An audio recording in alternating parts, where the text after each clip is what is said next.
Within the walls, a girl named Mimihime is at school with her friend named Tokyo, and she tells him about her premonition of a surprise exam. He doubts it, stating that the school would inform them, but he's later shocked to be seated in class taking the exam a while later. While taking the test, one of the questions is very strange as it asks him a mysterious question. Do you want to go outside? But it immediately flashes by suddenly, and he concludes that it must have been a glitch. However, he tells Mimihime about it, and she takes him to the wall, suggesting that there is another world outside. They live their whole lives within the walls, so they're not sure what's on the other side, but Mimihime reveals that whenever she thinks about it, she sees two people walking outside, and one looks exactly like Tokyo. After hearing this, he gets bothered and keeps thinking about what she said. So late at night, he goes to the wall again, and his principal sees him. He takes the opportunity to ask her if truly there is another world outside the wall, and she confirms it, but she tells him that it's an awful place ridden with dangerous monsters that attack people. In a flashback 15 years back, we see the time when the calamity befell the world and the vicious monsters started hunting humans. Back in the present, a pair of teenagers are walking in the ruins, referred to as Hell, looking for the place they were told is called Heaven. And just like in Mimihime's visions, the boy named Maru looks exactly like Tokyo. Maru and the girl named Kiruko get to a house and search it for supplies. Soon, they find some food supplies and make do with them to prepare a meal. They continue their journey, and along the way, they are confronted by some hoodlums. Maru displays incredible combat skills to fight off the men, while Kiruko uses a special laser gun. On seeing the gun, they surrender, and she asks them how she can get to Heaven. The men describe a place with a large tomato farm as the place they know as Heaven. The two are delighted when they arrive at an operational hotel. Kiruko asks the hostess about Heaven and shows her a picture of two men she's looking for, but the woman knows nothing about either. After settling in, Kiruko sees her exposed body with scars in her mirror and is acting rather strange because she appears flustered upon the sight of her own body. Over dinner, the hostess suggests that the two are siblings and jokes about them being attracted to each other, but Kiruko quickly dismisses the presumption, stating that they're not siblings and she has no interest in him, as she's just his bodyguard. Later that night, Maru is bummed that Kiruko is not attracted to him because he already has feelings for her. The two retire to their rooms to have a good night's rest, but they fall into a deep sleep because the hostess had put sleeping pills in their food. Meanwhile, the hostess is in another room, loading up a shotgun, and not long after, a giant strange bird-like creature appears. Kiruko suddenly wakes up to see the beast through the window, and so she alerts Maru. The two grab their weapons to go after the monster outside, but the hostess tells them to go back inside. They refuse and attack the very strange and large creature. They use their impressive combat skills and weapons to gradually subdue the beast, but just when Kiruko is about to give the finishing blow, the hostess stops her and tells him that it's her son. The monster had eaten her son, and she believes that it took his personality. Just when they let their guard down, the monster kills the hostess and eats her. Enraged by this, they open fire again, and Maru crushes the monster's heart. The next day, they continue their journey and eventually get to the large tomato farm referred to as Heaven. Kiruko asks Maru why he wants to go to Heaven.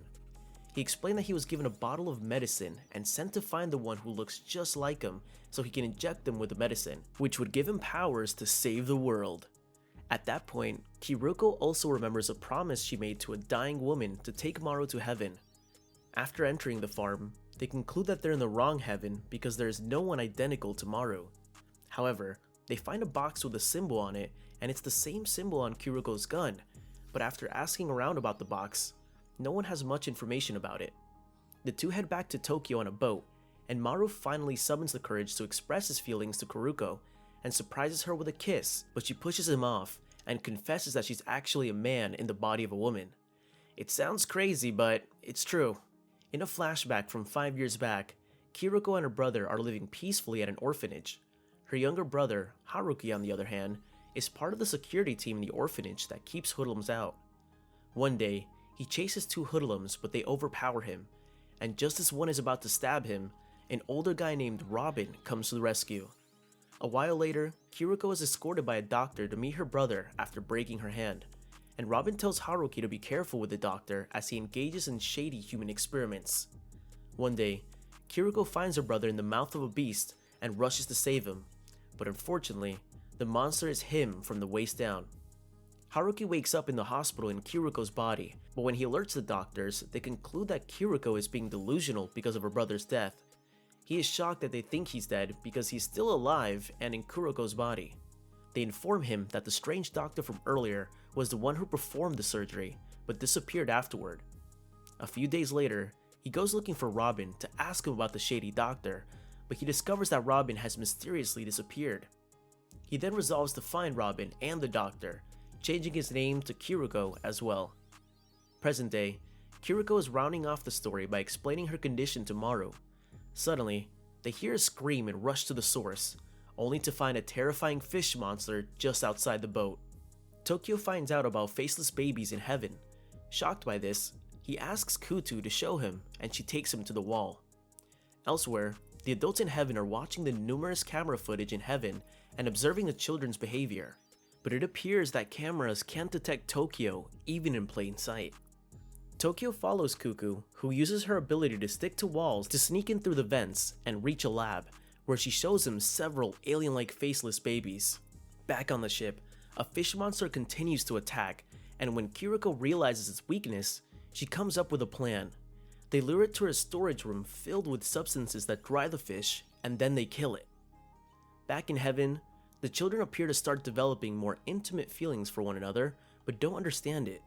Tokyo goes to see his sick friend named Tarao, who also appears to have developed feelings for Tokyo. He surprises Tokyo with a kiss, but Tokyo runs away. At night, Tarao's illness is worsened, and he requests to see Tokyo. He apologizes for the earlier incident, and finally, advises Tokyo to find a way to escape from heaven because something very strange is going on. Maru is in an arcade playing games when he's interrupted by a group of hoodlums. One of them tries to intimidate him, but he counters and gives 2 heavy strikes. The others ask him to apologize for going too far, and when he goes close, the guy attacks him, causing him to lose a tooth. Enraged, he teaches them all a lesson, and just then, Kiriko comes to assist them before the 2 run away. Maru remembers how he was born in the year of the Great Disaster. The place he lived in with other children was soon closed down, and he followed a group out as they scavenged for food for a long time until one day, he met Mikura. She took him in and taught him how to kill Hiruko. He claims that Mikura couldn't demonstrate his powers, so he needs to go to heaven to master them. Meanwhile, outside rumors are spreading of a team that is recruiting people with special abilities. Kiruko leaves Maru inside a house and sees the hoodlums from earlier still searching for him, but eventually, they give up. Kiriko has a panic attack when she returns home and doesn't find Maru, but he reveals himself and calms her down. At night, they lie and wonder if civilization has restored itself somewhere. Back in heaven, Tarao passes away and a funeral is held for him. The death reminds the adults of Asura, who was born into a body that couldn't bear its mind, pushing the child to commit suicide. The adults fear the disease may affect the other children.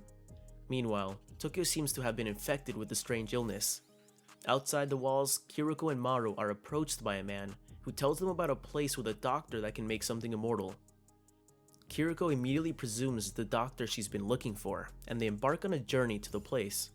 In heaven, the adults are shocked to find that after Tarao's cremation, his body turns into a mysterious black egg.